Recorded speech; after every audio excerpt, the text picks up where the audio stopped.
Hello students, welcome to Unacademy platform.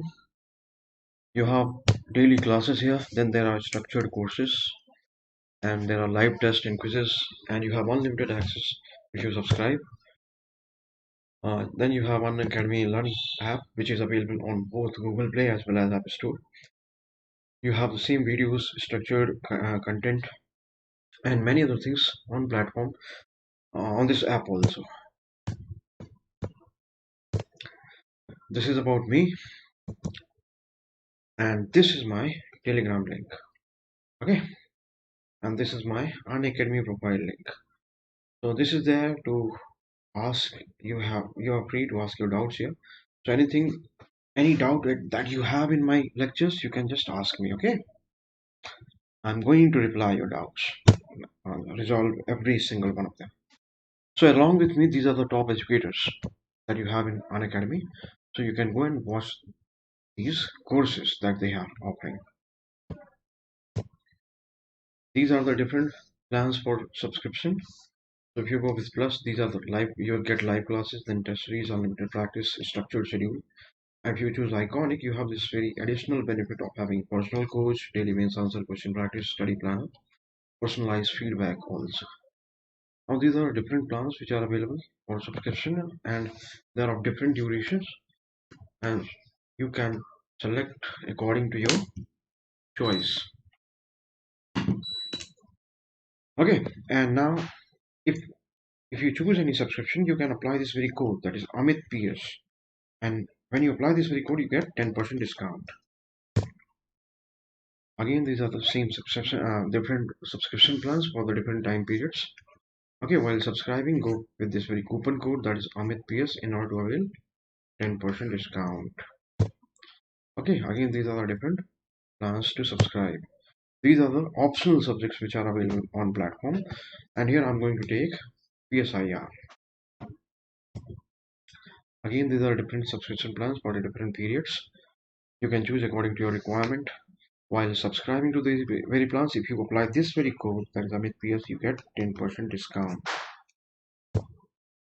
Okay, now we finished this very thing, that Aristotle's. In the last lecture, I talked about the relation between logos and political.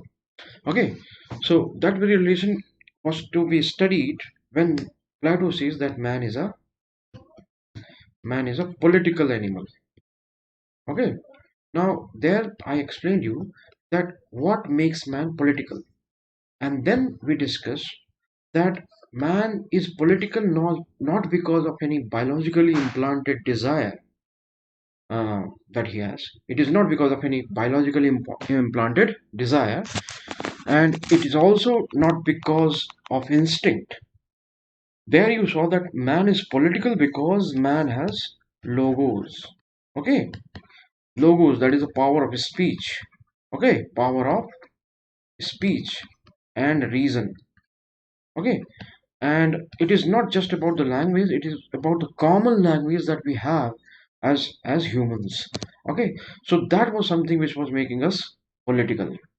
You also learned that logos is something which is not causing us to be political. Okay, logos entails political. So this was necessary to understand. Okay, logos entails political.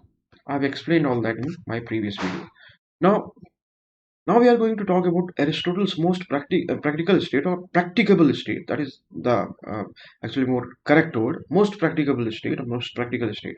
Okay, so this is actually most practicable. That is most practicable state. Okay, that is more correct version of this very word. Okay, more correct word here is practicable. So this very Aristotle's most practicable state is to be understood with this very background that we just covered in the last video, where we found out that why man is called the political animal. Okay, so now we are going to see Aristotle's most practicable state, or most practical state, which can be installed. Okay, which can be practically installed. Okay, in reality, why we are saying so? Because when we studied, when we went into the details of Plato's ideal state, then many things were so extreme and so radical that it becomes, or it is highly unlikely that those things are going to be practically relevant. So this has been the claim of certain scholars. Okay, this has been the criticism of Plato. But here Aristotle is coming out with most practicable state. That is what we are going to study. This has to be studied with the background that I covered in the last video, that why man is a political animal. Okay, what is the role of logos there? Okay, so starting our discussion here, this is in line with the discussion that we had in the last class. So if you haven't watched previous video, just go and watch it and then join this very discussion. Okay, so here Aristotle is further elaborating on the same thing, that is the connection between logos and political, and then he comes out with this statement that, but to say that man is political by nature is not just to say that we become fully humans by participating with others in polis. It means more than that. So man is political animal. Okay, that does not simply mean, or that does not mean just this, that we become humans by participating with others in polis or city state or simply state. It is more than that. Okay, it is not just about participating or even cooperating with others in city state or in a state. Here, state's significance is going to be pointed out by Aristotle. So that is what you have to understand. See, a polis that needs, polis simply means state. Okay, so you can simply replace it with state or city state. City state or simply state. A polis that leads us to achieve our telos, that is ends. Okay, if you recall the word teleology, you will be able to understand it. Okay, telos means ends. That is why teleological method was actually concentrating on purpose or end.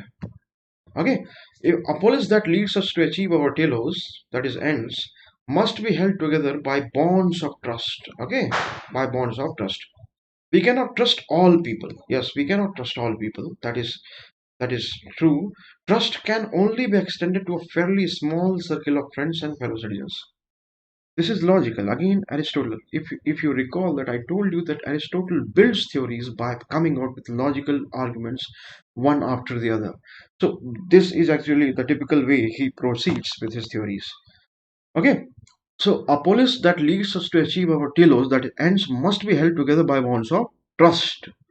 Now this trust, that is something which is understandable, but by the very logic of trust, it is understandable that this trust cannot be forwarded to everyone. Okay, so it can be practiced, or it can be forwarded only to a fairly small circle of friends. Now he's leading us towards something else. Okay, so this trust, which is the basis of polis, okay, which is also there to ensure that police actually realizes its telos, or helps us to realize our telos, that is our objectives or our ends. In that very police, trust can actually be forwarded only to a small circle of friends or fellow citizens. Okay, see how he's leading towards a conclusion.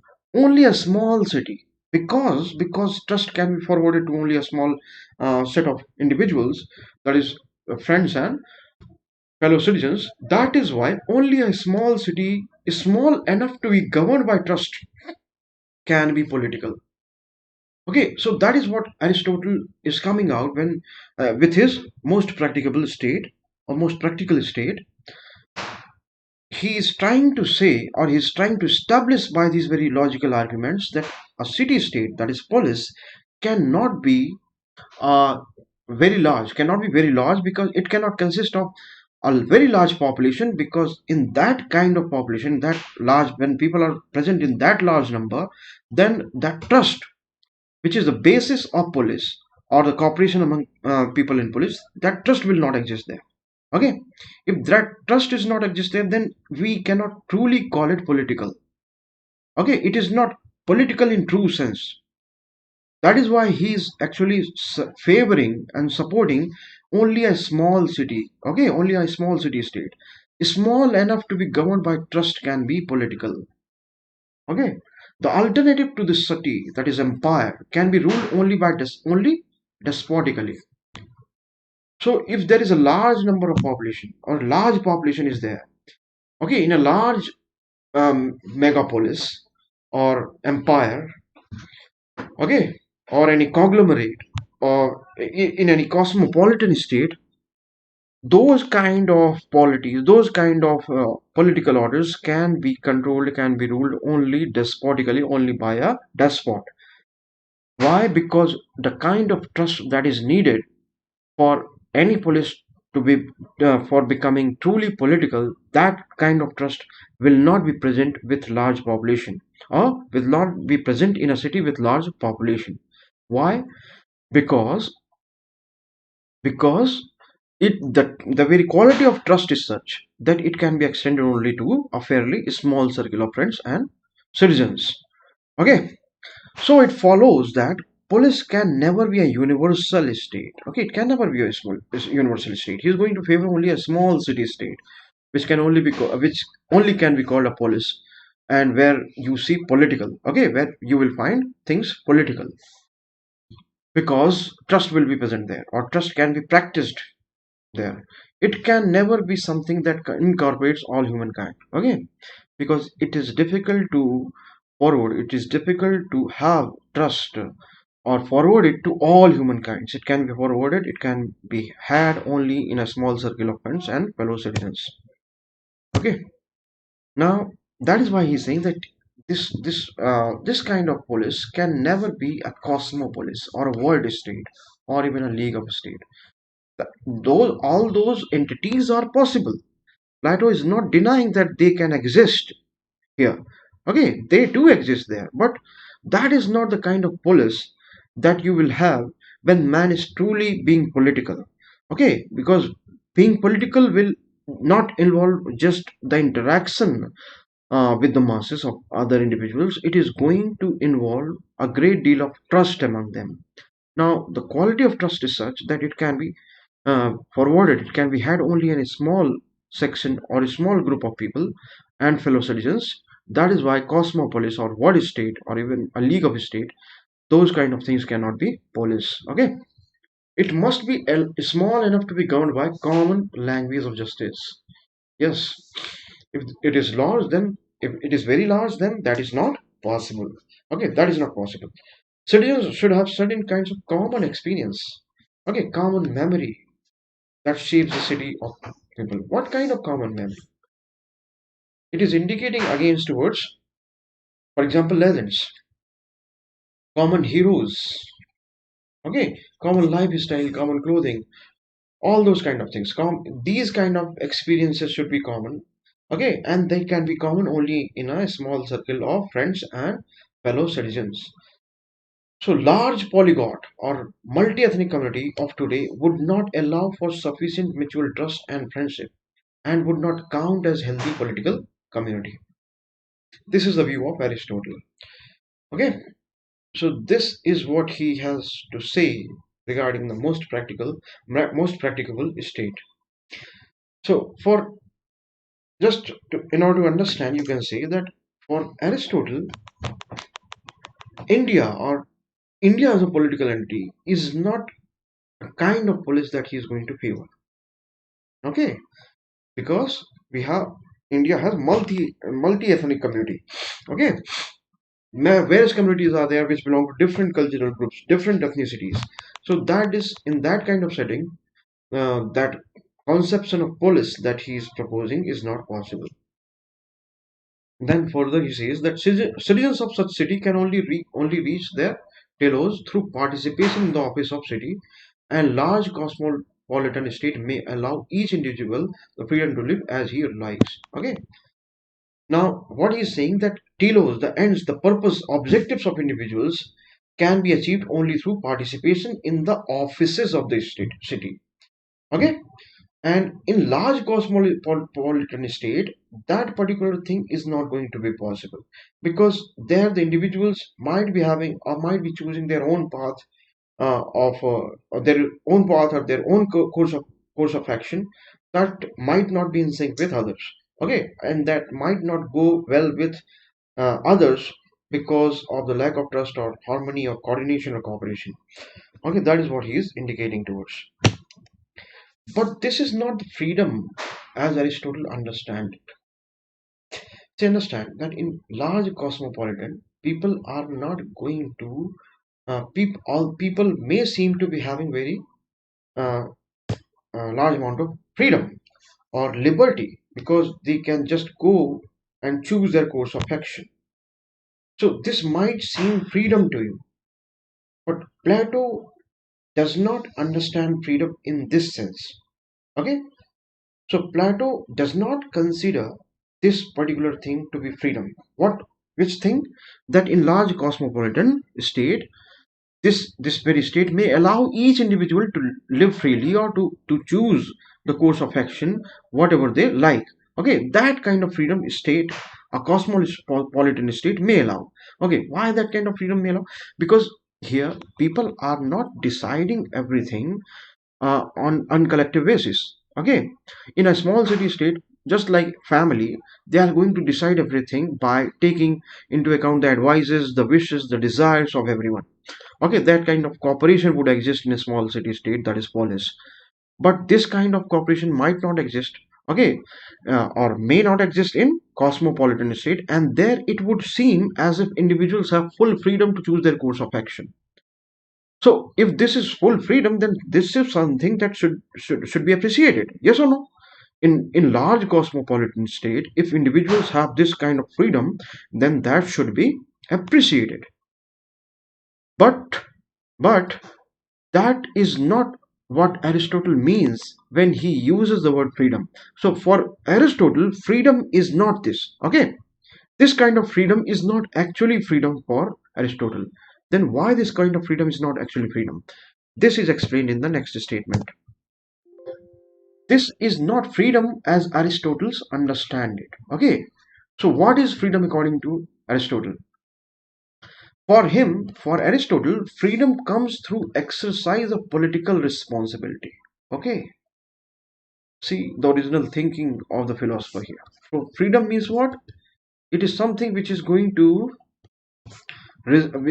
come from having or exercise of political responsibility. Okay, political responsibility. Now, when we will study Anna Arendt, then you are going to see that she is one of the most original thinker of 20th century. Anna Arendt, that is the last thinker that we have in Western political thought, and she was influenced by Aristotle. Okay, to a good extent, there was an influence of Aristotle. Now, this is one of the theme which actually influenced Anna Arendt, and then she came up with her own theories.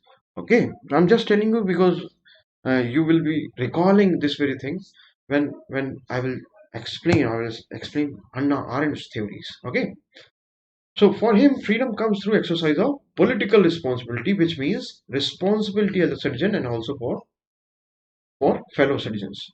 Okay, so freedom for Aristotle, freedom for Aristotle is actually coming through the exercise of political responsibility. That is freedom according to Aristotle. And responsibility for what?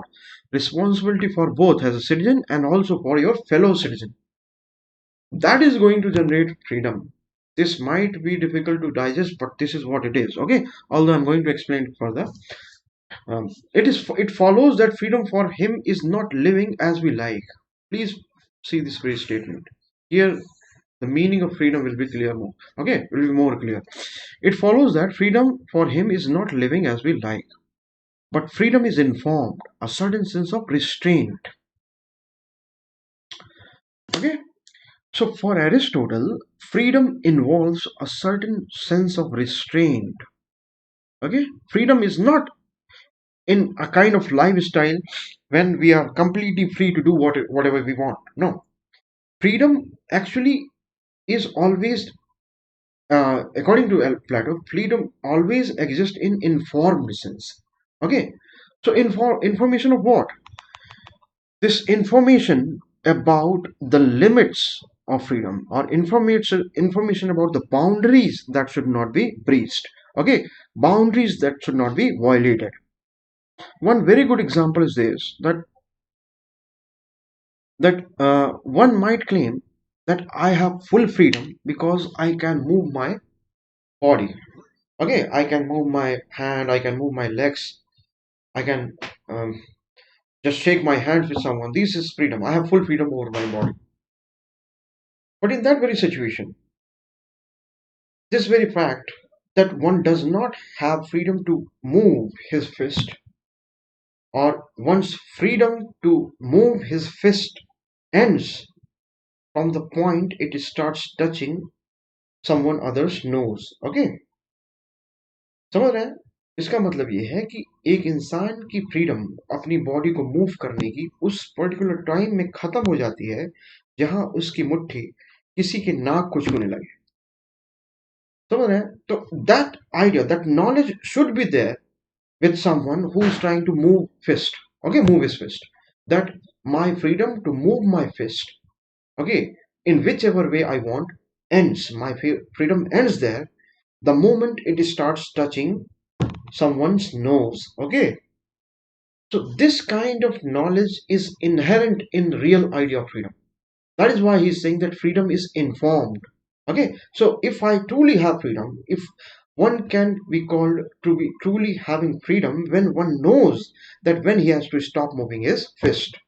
Okay, getting it? So that kind of freedom is the informed freedom, and that is a freedom Aristotle is referring to, or he's talking about. So here, when I know that although I have full freedom to move my fist, my hands, but my freedom to move my fist stops or ends whenever it starts touching or it is about to touch someone other's nose. This is the kind of restraint that I'm going to function, I'm going to perform, I'm going to have in order to fully enjoy my freedom.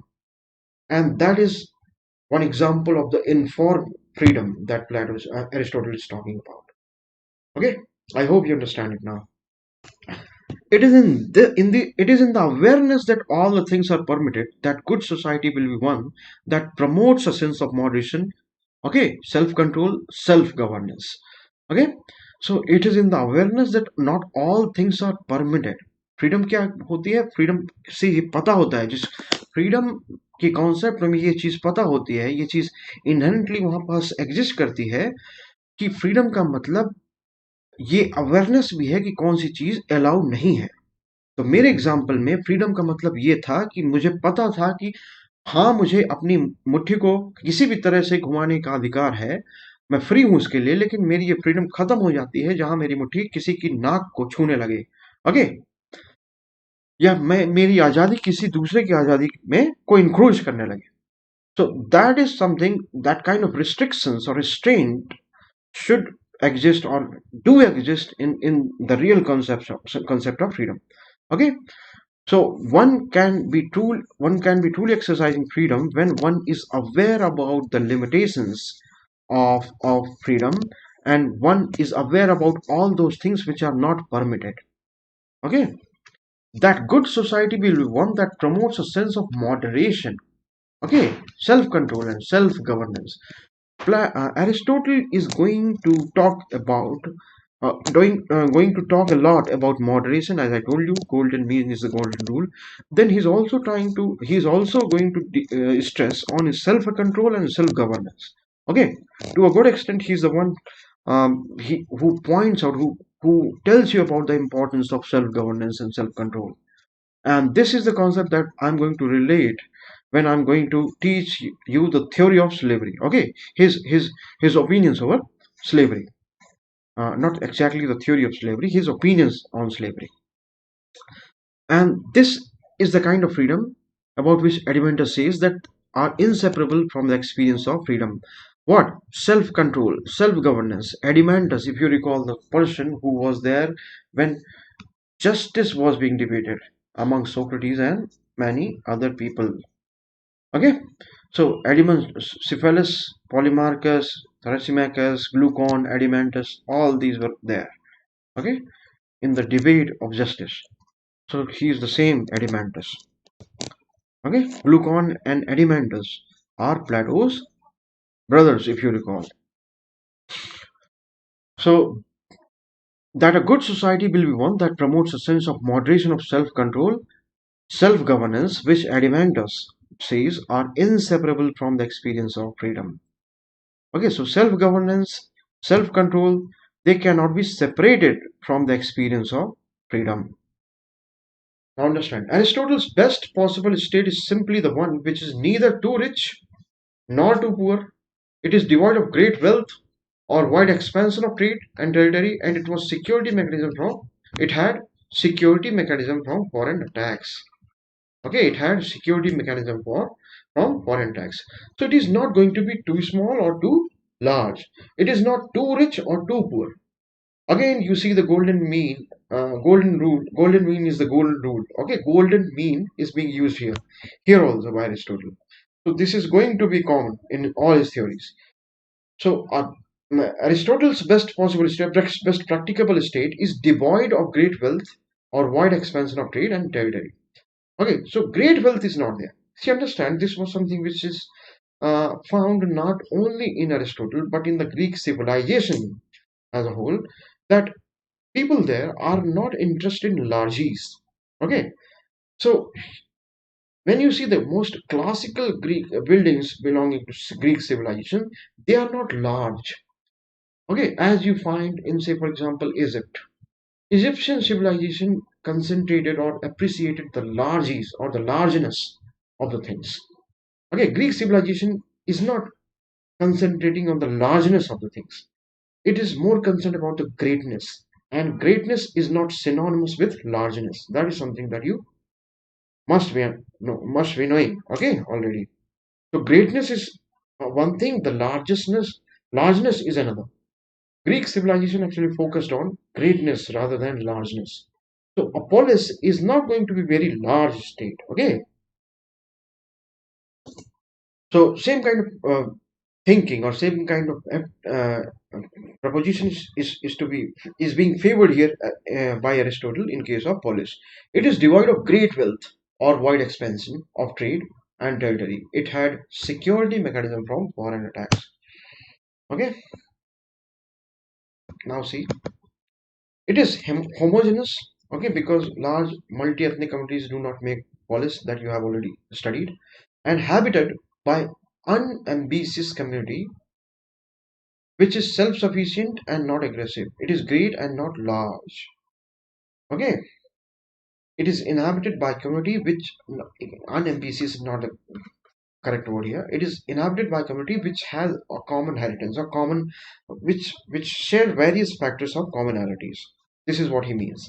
And which is self-sufficient and not aggressive. It is great and not large. Very important statement. It is great and not large. Okay. Now we are going to see the features of Aristotle's polis. So this was the idea of the most practicable state, Aristotle's most practicable state, and that is what he has to propose.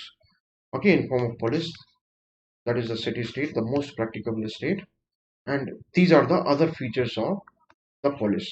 So it is a small city state. It is situated in favorable climate near water source or river. Okay, that is one feature. Then territory corresponds to the population. Okay, means territory is in proportion to the population. Then existence of rule of law. Okay, so Plato did not accord importance to rule of law. It was rule of philosopher king. Okay, so knowledge is going to rule over law in Plato's scheme.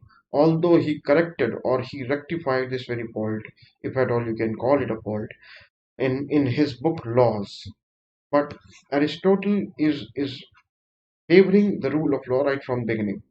And authority is vested in the hands of rich. This may confuse you that why Aristotle is saying so. But when you will study Aristotle's conception of justice, okay, and his theory of citizenship, his opinions on slavery, then you will be able to appreciate this very statement. Why he is saying so. So authority is vested in the hands of rich. Okay, but these rich are actually the virtuous people in the society. Okay, first, then second, there is no great rift that exists between haves and have-nots in Aristotle's polis.